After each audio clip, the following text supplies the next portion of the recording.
Olá, seja muito bem-vindo. Está começando o DC Notícias Web. Eu convido você também a acompanhar conosco através do QR Code que está no canto da tela pelo YouTube. Veja agora os destaques dessa edição. Reparação histórica. A usina de Itaipu reintegra empregada perseguida durante a ditadura militar. Cobertura vacinal contra a gripe entre os grupos prioritários ainda é baixa em Foz do Iguaçu. Comissão Especial de Desenvolvimento Econômico da Câmara de Vereadores apresenta relatório final. O DC Notícias Web já está no ar.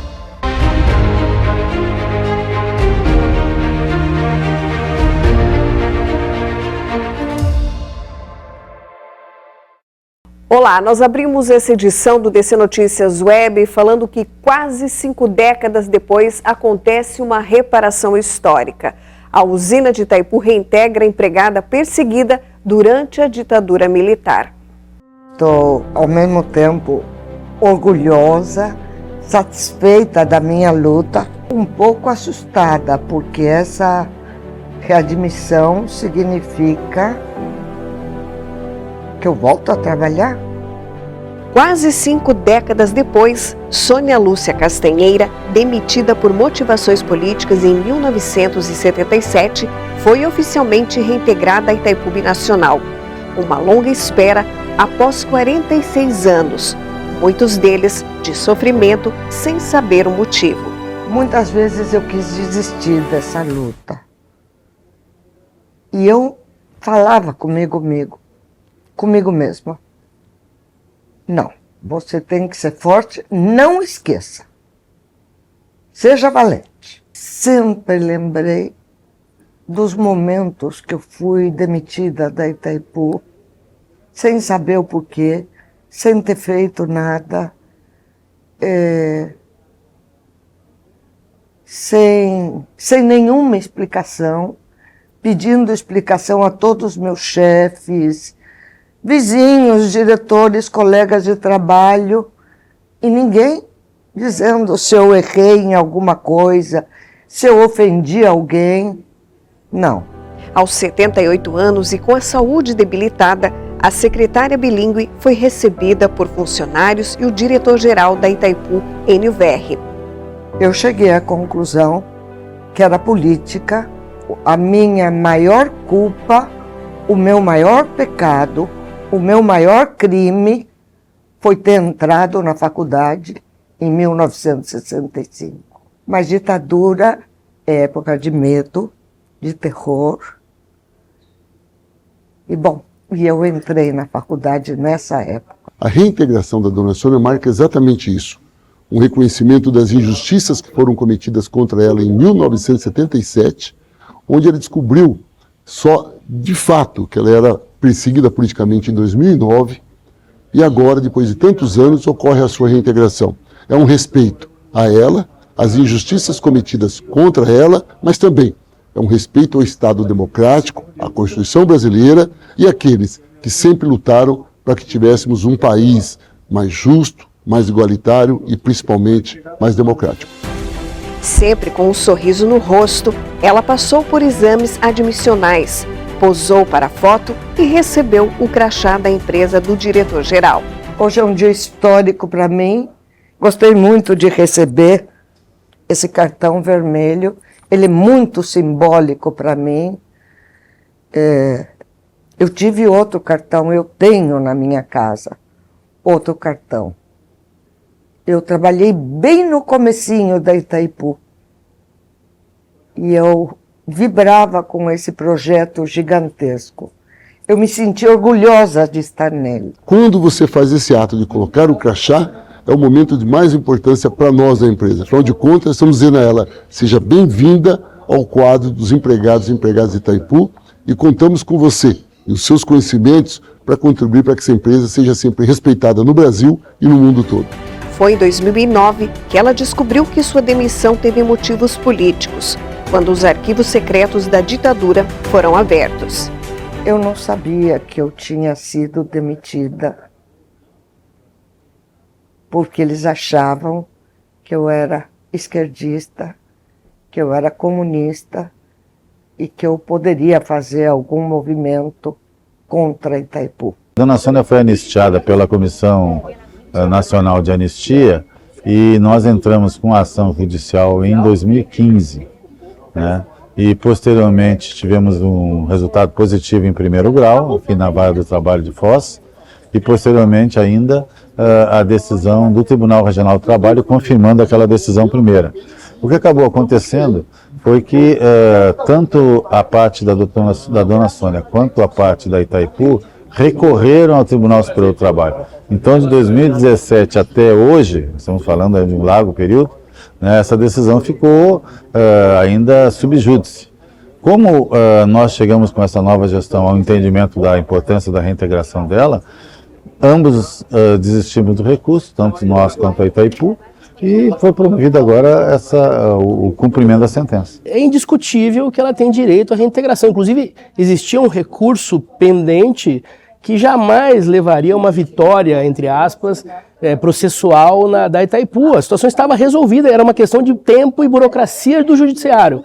O que nós fizemos foi imediatamente reconhecer o direito que ela tinha de ser reintegrada e principalmente em respeito à dignidade da pessoa humana, aos direitos humanos, todo o processo de sofrimento pela qual ela passou nesse afastamento violento da qual ela foi vítima à época dos fatos. Isso agora está resolvido, ela está reintegrada à empresa, vai poder seguir a sua vida e acho assim de forma bastante digna. Só orgulho tenho de Itaipu. E hoje sinto orgulho também do meu novo crachá, que é diferente daquela época. Também meus cabelos brancos. Eu tinha 30 anos naquela época. 30 anos e achava que o mundo era meu, que eu tinha tudo pela frente.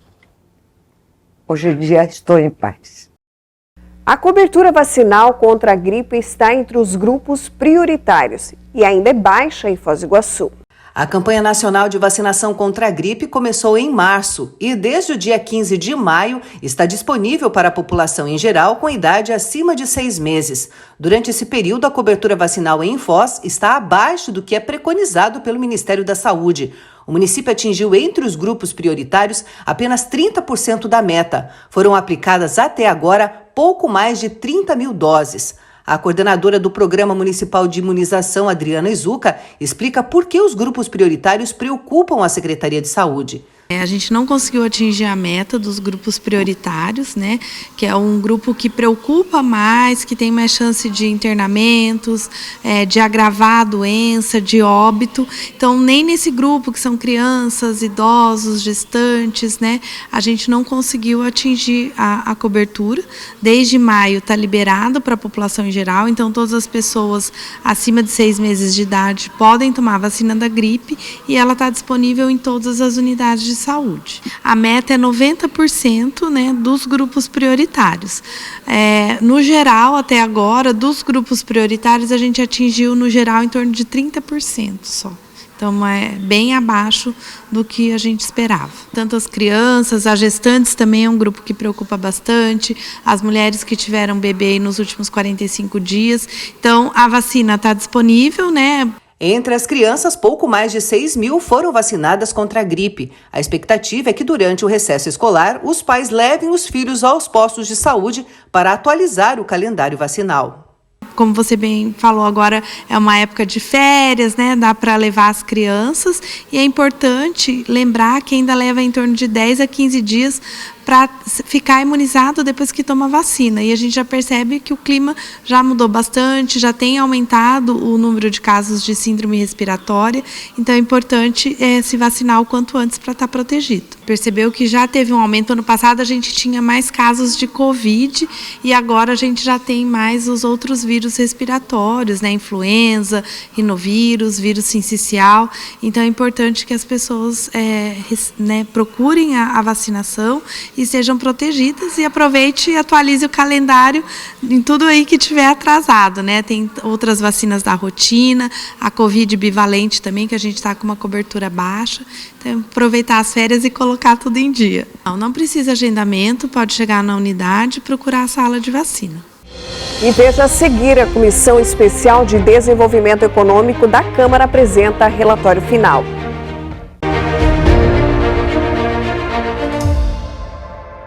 Colégio Educação Dinâmica. Nosso DNA é excelência. Excelência em educar, acolher, transformar e construir o conhecimento. Excelência em preparar o aluno para buscar os melhores resultados, de forma criativa e inovadora. Educação internacional de excelência, projetos e intercâmbios internacionais para viver novas experiências de forma global. Colégio Educação Dinâmica. Escolhas que definem o seu futuro.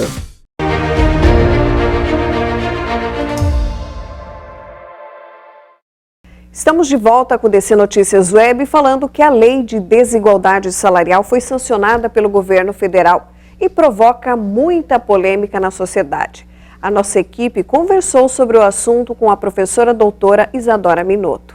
A Constituição Federal já prevê sanções para as desigualdades salariais, mas a nova lei 14.611/2023, sancionada pelo presidente da República, pretende aumentar a fiscalização sobre as empresas. Essa questão das desigualdades salariais que eventualmente possam existir dentro de uma empresa entre pessoas que ocupam os mesmos cargos e funções, ela já existe na CLT desde 1940 e na Constituição Federal de 1988, que prevê a igualdade entre as pessoas. O que essa legislação trouxe de novo, na verdade, foi uma igualdade sob uma perspectiva de gênero.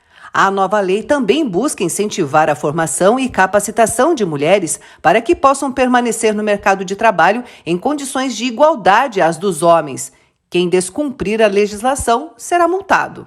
De acordo com o texto legislativo, a empresa que não cumprir ou que demonstrar atos discriminatórios, no sentido vedado pela legislação, vai acabar pagando uma multa de até 100 vezes o valor do salário pago ao homem. Sem prejuízo, Elis, de eventual ação reparatória ser proposta pela empregada discriminada. A empregada que se sentir discriminada pode buscar a justiça para pleitear uma indenização por danos morais, por ter sofrido essa discriminação indevida no ambiente de trabalho. Aliás, nenhuma discriminação é devida, né? Mas no ambiente de trabalho. A discussão sobre o tema gera polêmica porque muitos especialistas acreditam que a lei vai provocar um efeito reverso. Mas a professora é otimista e comenta que a nova lei é uma conquista das mulheres. Existem alguns especialistas que trazem esse contraponto da legislação, né, de que ela pode trazer esse efeito reverso que é totalmente indesejado.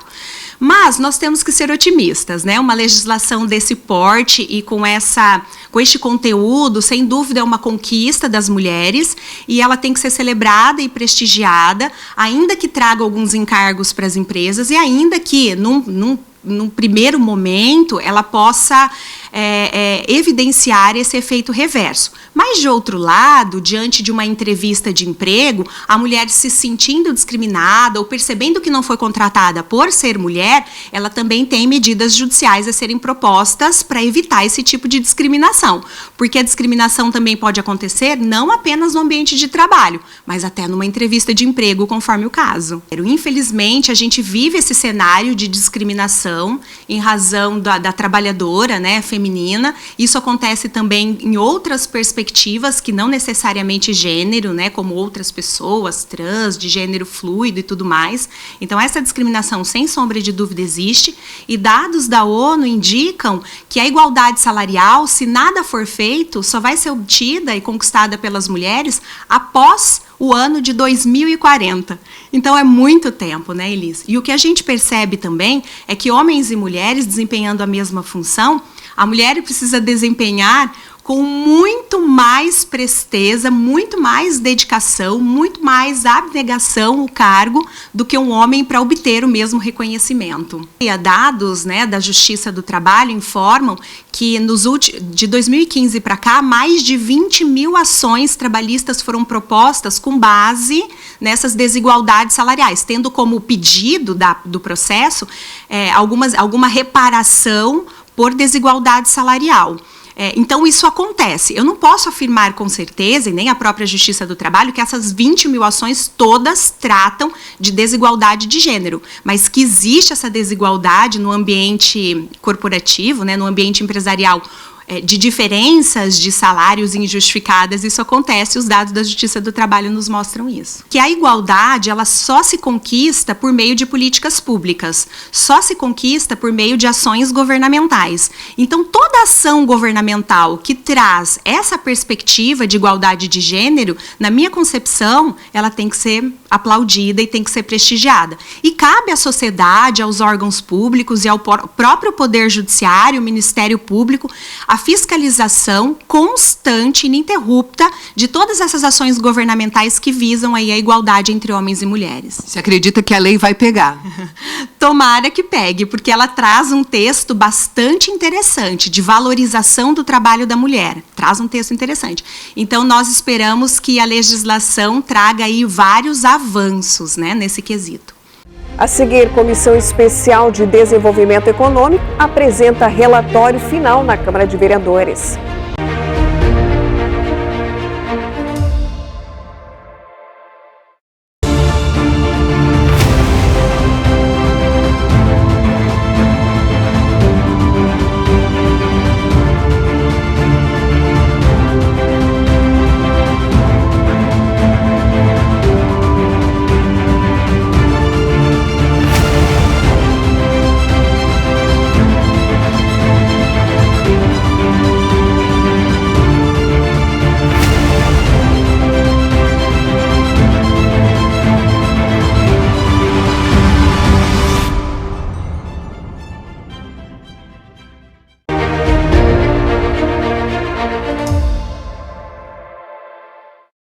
A Comissão Especial de Desenvolvimento Econômico da Câmara de Vereadores aqui de Foz do Iguaçu apresentou o relatório final de um trabalho de coleta de informações de vários setores, como contribuição para subsidiar ações para o crescimento e o desenvolvimento socioeconômico no município.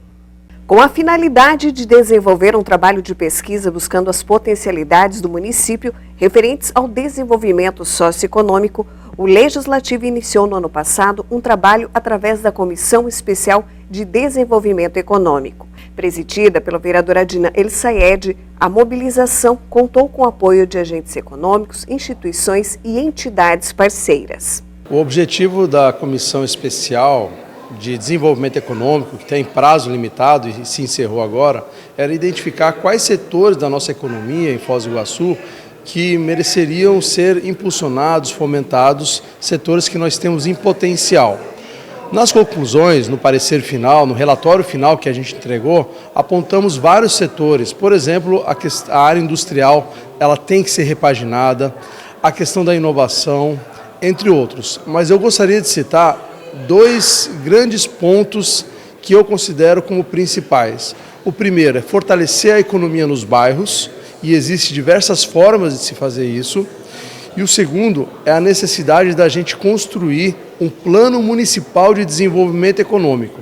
Daí sim envolvendo todos os atores políticos, econômicos, acadêmicos, para a gente traçar as diretrizes do que queremos para Foz do Iguaçu aqui, logo depois e para o futuro mais longe. Quais são os setores que a gente tem que desenvolver, o que nós podemos fazer com o nosso capital humano, com as nossas potencialidades para poder desenvolver a economia de Foz do Iguaçu e desenvolver a cidade como um todo. Nós queremos fazer uma apresentação à sociedade, ao executivo, aos empresários, dessas conclusões, desse relatório. E depois de fazer essa apresentação, entregar em mãos o relatório ao executivo, a entidades como a CIF, o Codefos e a quem mais quiser usufruir e também colaborar com o relatório e os encaminhamentos que a comissão colocou. Foi mais ou menos um ano de trabalho da comissão, um pouco mais de um ano, e nos reunimos com as entidades que eu já citei, a CIF, Codefos, com empresários, com secretarias do poder da Prefeitura Municipal, pertinentes, Secretaria de Indústria e Comércio, Secretaria de Turismo, mais do que uma vez, com o Contur. Então, visitamos empresas, visitamos iniciativas como feiras, como cooperativas. A gente fez realmente um trabalho de entender várias questões. Esse trabalho não se esgota, porque o trabalho é muito maior do que uma comissão formada por 3 vereadores, que é o caso. É muito maior e deve ter continuidade envolvendo os acadêmicos, envolvendo pesquisadores, envolvendo também a sociedade como um todo, o executivo e todos que têm essa visão de cidade, que devemos ter um plano municipal de desenvolvimento econômico. Além do vereador Adinã, fazem parte da comissão os vereadores Cabo Cassol e Jairo Cardoso. Os parlamentares consideram que o relatório final apresentado apontou mecanismos para o desenvolvimento socioeconômico em vários segmentos. Foi um trabalho muito minucioso, muito técnico, em virtude da qualificação dos vereadores que compõem essa comissão. A exemplo, o vereador Adinã, economista, o vereador Cabo Cassol, vem da segurança pública. Eu atuei muitos anos na política, da criança, do adolescente. Então fez vários levantamentos e apontamentos para subsidiar o poder público de algumas decisões que poderão alavancar o desenvolvimento econômico do nosso município. Foi um trabalho intensivo, inclusive com reuniões junto a Itaipu, junto às organizações do município, para que possam ouvir, né, esses órgãos representativos e subsidiar as políticas públicas para esse desenvolvimento econômico. E agora a gente fala em esportes. Quem tem mais informações é o acadêmico de jornalismo, Jorge Aragão. Quais são as novidades de hoje, Jorge?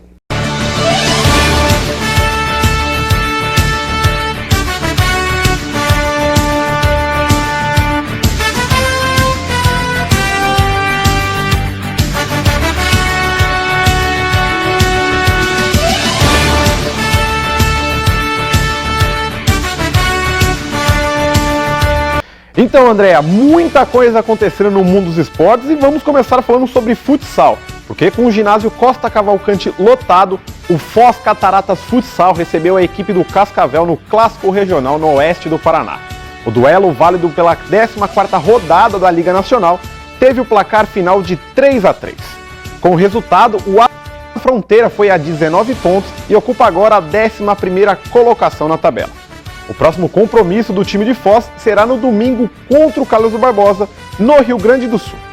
Vamos mudar de esporte agora e falar de tênis, porque o tenista Marcelo Melo infelizmente parou nas oitavas de final de Wimbledon nesta terça-feira. Ele, que já havia sido campeão em 2017, foi eliminado da chave de duplas masculina do Grand Slam de Londres ao lado do australiano John Peers. Os holandeses Taylon Grippoor e Bart Stevens venceram por 2-0 com parciais de 7-5 e 6-4. Falando de vôlei agora, a Polônia será a adversária do Brasil nas quartas de final da Liga das Nações masculina de vôlei. Com o fim da última rodada, os poloneses derrotaram o Japão e fecharam a competição na 3ª posição. Com essa colocação, serão rivais do Brasil, que ficou em 6º. A partida está prevista para o próximo dia 20 e as outras seleções que continuam na competição são Itália, Argentina, Eslovênia, Japão, França e, claro, os Estados Unidos. Vamos falar agora sobre o mercado da bola, viu? Porque o Vasco da Gama oficializou a contratação do técnico argentino Ramon Dias. O treinador de 63 anos estava sem clube desde maio, quando deixou o Al Hilal da Arábia Saudita. Antes de Ramon, o clube carioca já havia tentado os argentinos Gustavo Alfaro e Eduardo Cudê, os uruguaios Paulo Pesolano e Diego Alonso e, claro, o brasileiro Rogério Ceni, mas todos sinalizaram que não tinham interesse no momento. Outra contratação que está chegando é do chileno Arturo Vidal. O atleta não renovou seu vínculo com o Flamengo e foi anunciado como novo reforço do Atlético Paranaense para o restante da temporada de 2023. O jogador foi campeão carioca e da Libertadores com o Mengão. E falando de Sul-Americana, 2 brasileiros vão iniciar a disputa dos playoffs do torneio. O América Mineiro viajou até o Chile, onde vai enfrentar a equipe do Colo-Colo, tradicional clube da América do Sul, e uma vez campeão da Libertadores.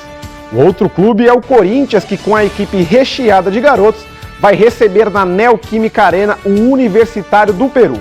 O clube peruano é 27 vezes campeão nacional e vai em busca de um resultado positivo para no jogo de volta conseguir a classificação à próxima fase da competição.